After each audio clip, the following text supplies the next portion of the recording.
Ó Mãe Santíssima, intercedei por nós para que possamos bem compreender os ensinamentos de vosso Divino Filho, nosso Senhor e Salvador Jesus Cristo, e as explicações dos pais da Igreja. Ó Virgem Imaculada, ofereço-vos este trabalho e peço que abençoais aqueles que o ouvirem, e que seja para a maior honra e glória de Deus. Amém. Senhor onipotente, purificai o meu coração e os meus lábios. Vós, que purificastes os lábios do profeta Isaías com carvão em brasa, e dignai-vos, por tal modo, purificar-me com a vossa misericórdia, para que possa dignamente anunciar o vosso santo Evangelho. Por Jesus Cristo nosso Senhor. Amém. Senhor, abençoai-me. Que o Senhor resida no meu coração e nos meus lábios, para que anuncie digna e convenientemente o seu Evangelho. Amém. Evangelho de Nosso Senhor Jesus Cristo, segundo São João. Aparição à margem do lago Tiberíades. Pedro, voltando-se, viu que o seguia o discípulo que Jesus amava, aquele que na ceia se reclinara sobre seu peito e perguntara: Senhor, quem é que te vai entregar? Pedro, vendo-o, disse a Jesus: Senhor, e ele? Jesus lhe disse: Se eu quero que ele permaneça até que eu venha, que te importa? Quanto a ti, segue-me. Divulgou-se então entre os irmãos a notícia de que aquele discípulo não morreria. Jesus, porém, não disse que ele não morreria, mas: Se quero que ele permaneça até que eu venha. Conclusão. Este é o discípulo que dá testemunho dessas coisas e foi quem as escreveu, e sabemos que o seu testemunho é verdadeiro. Há, porém, muitas outras coisas que Jesus fez. Se fossem escritas uma por uma, creio que o mundo não poderia conter os livros que se escreveriam. Comentários dos Pais da Igreja. Teofilacto Diócrida. Pedro, ouvindo que haveria de sofrer o martírio por Cristo, pergunta de João se morrerá. Daí segue. Pedro, voltando-se, viu que o seguia o discípulo que Jesus amava, aquele que na ceia se reclinara sobre seu peito e perguntara: Senhor, quem é que te vai entregar? Santo Agostinho. O evangelista se diz o discípulo que Jesus amava porque Nosso Senhor o amava com maior carinho e intimidade que os outros, a tal ponto que no banquete o deixou recostar sobre seu peito.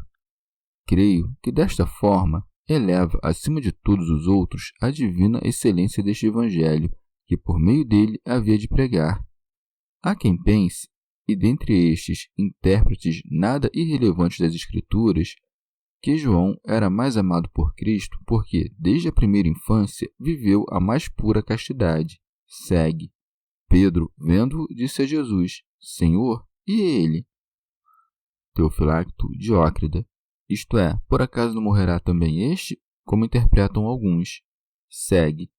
Jesus disse-lhe: Se eu quero que ele permaneça até que eu venha, que te importa? Quanto a ti, segue-me. Santo Agostinho.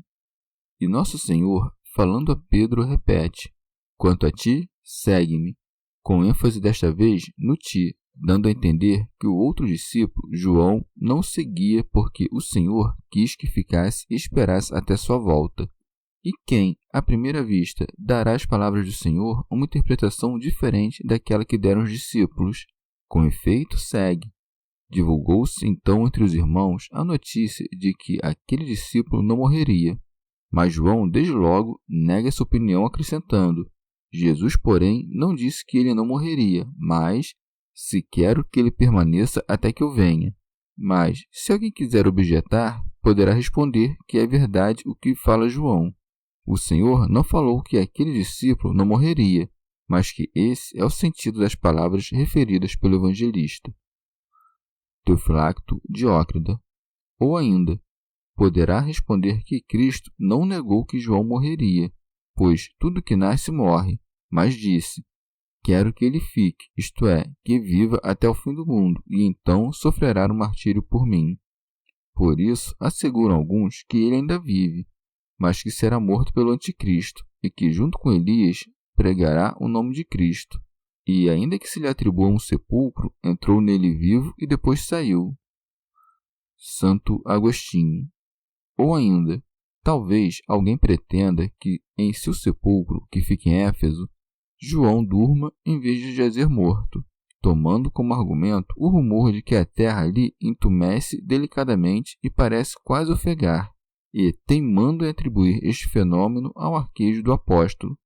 Mas, por que Nosso Senhor teria dado como grande recompensa a este discípulo, que amava mais que a todos um sono tão longo no corpo, se a Pedro livrou do fardo do corpo com a retumbante glória do martírio, concedendo-lhe algo que Paulo revela desejar? Tenho o desejo de partir para estar com Cristo. Se, porém, é verdade que a fama sempre espalhou a respeito de João, isto se passa ou para deste modo enobrecer pela rareza a morte dele, já que não enobrecia o martírio, ou por algum outro motivo que nos é velado. Fica, todavia, a questão: por que o Senhor terá dito a respeito de um homem que morreria: quero que ele fique até que eu volte? Impele-nos a indagação também o seguinte: por que o Senhor amou mais a João se Pedro amou mais o Senhor? Eu não hesitaria em responder que, no meu entendimento, é melhor quem ama Cristo mais, porém, majestoso é quem é amado mais por Cristo, se avistasse nesse raciocínio algum meio de preservar a justiça do nosso libertador. Arriscar-me-ei, pois, a resolver tão colossal questão. A Igreja conhece pela pregação divina duas vidas, uma na fé, a outra na visão. A primeira está representada pelo apóstolo Pedro, por causa da primazia do seu apostolado. A segunda, por João. Por isso, ao primeiro é dito: tu segues-me, isto é, segue-me na imitação dos sofrimentos temporais. E a respeito do segundo, quero que ele fique até que eu volte. Podemos interpretar assim: tu, Pedro, segue-me, suportando a imitação de mim os males temporais. Já ele, João, fique até que eu venha recompensá-lo com os bens eternos. Ou, mais claramente, siga-me a perfeita vida ativa, formada pelo exemplo da minha paixão. Fique aqui a rudimentar vida contemplativa, até que eu venha levá-la à perfeição. Ficar, nesta passagem, não quer dizer estar, permanecer, mas aguardar, porque o tipo de vida representada por João só será completada quando vier Cristo. Já na presente vida ativa, quanto mais amamos Cristo, com tanto maior facilidade somos livrados do mal, mas o próprio Cristo nos ama menos como somos, e por isso nos livra, para que não sejamos assim para sempre. Na contemplativa, por sua vez, nos ama mais, porque não teremos o que lhe desagrade, nem o que ele queira remover de nós. Ame-o Pedro, portanto, para que sejamos livrados da presente mortalidade. Seja por ele amado João, para que sejamos conservados na futura imortalidade. Porque, neste caso, João o amava menos que Pedro, se representava a vida em que haverá de ser muito mais amado? Respondo o seguinte: foi dito: quero que ele fique, isto é, que aguarde até que eu volte, porque o amor mesmo, que será então muito maior, ainda não é possuído por nós, mas esperamos no futuro que, quando o Senhor voltar, o tenhamos. Isto, pois, é o que significa o amor maior de Pedro ao Senhor, mas menor do Senhor a Pedro, que Cristo nos ama menos na infelicidade deste mundo que na bem-aventurança do outro. Já quanto à contemplação da verdade, conforme será então, amamo-la menos, porque, no presente, ainda não a conhecemos nem possuímos. Ninguém, todavia, ousa separar esses insignes apóstolos, porque viviam ambos a vida representada por Pedro e viverão ambos a representada por João. Comentário de São Tomás de Aquino em forma de glosa, ou, entendido de outra forma: se quero que ele fique, quer dizer, não quero dar-lhe cabo no martírio, mas esperar até a plácida quitação da sua carne, quando virei para recebê-lo na eterna bem-aventurança. Teofilacto Diócrida, ou entendido de forma completamente diferente. Quando o Senhor diz a Pedro, segue-me, coloca sobre seus ombros a prelazia de todos os fiéis. Ao mesmo tempo, por segue-me, podemos entender, imita-me em tudo, tanto nas palavras quanto nas ações. Demonstra, ademais, o tamanho do afeto por ele, porque sempre queremos que nos sigam os que nos são mais próximos. São João Crisóstomo. Como então Tiago assumiu o trono de Jerusalém? Responderei que Pedro foi entronizado mestre de toda a terra. Segue. Pedro, voltando-se, viu que seguia o discípulo que Jesus amava, aquele que na ceia se reclinara sobre seu peito.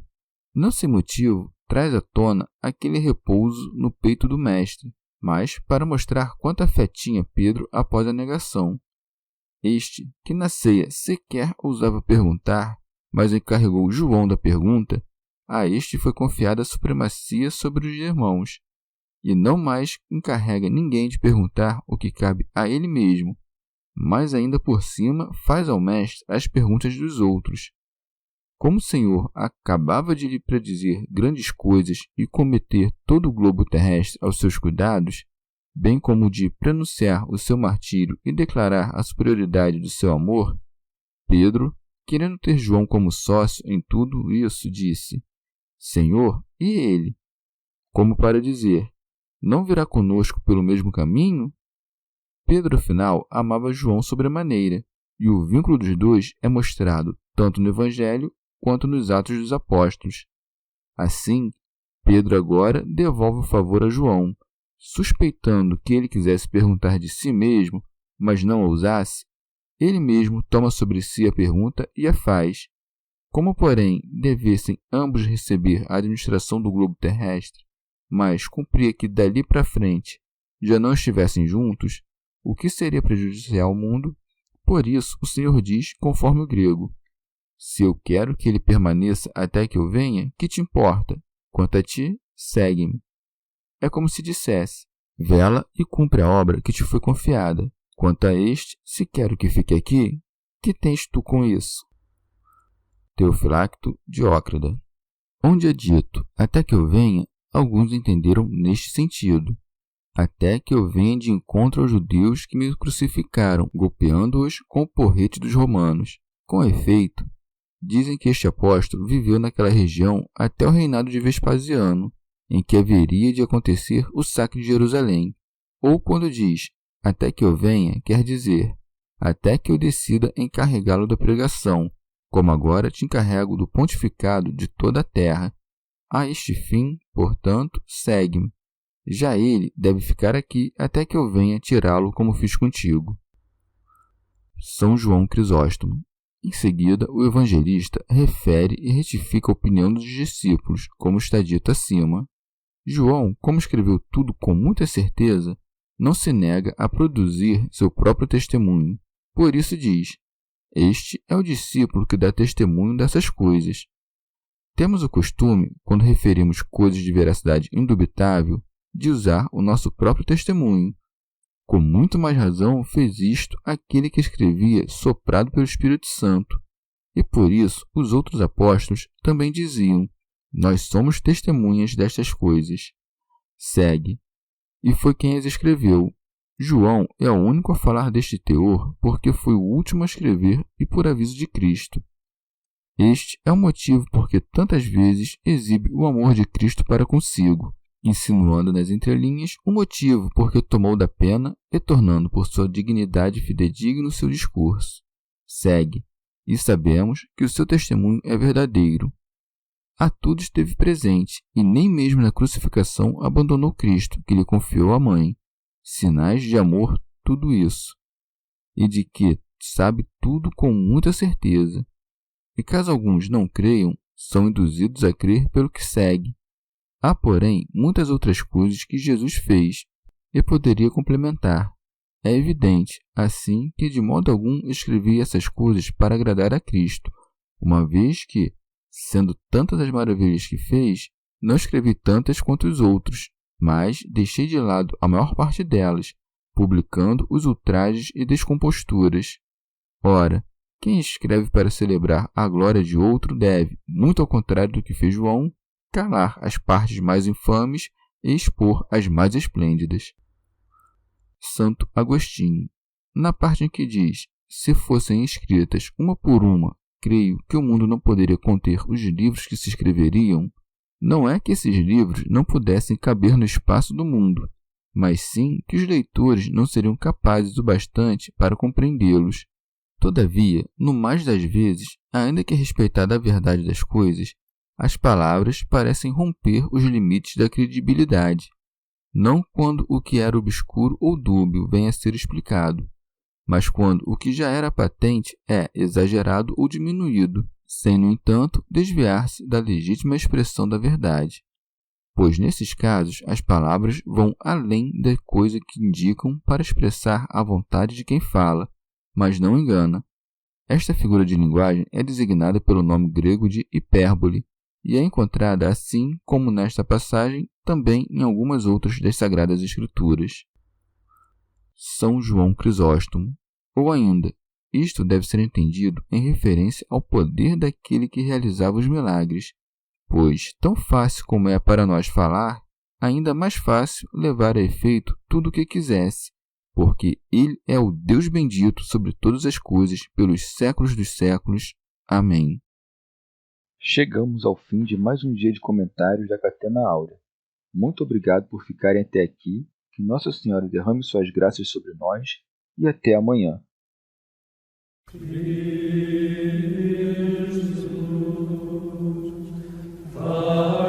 Jesus,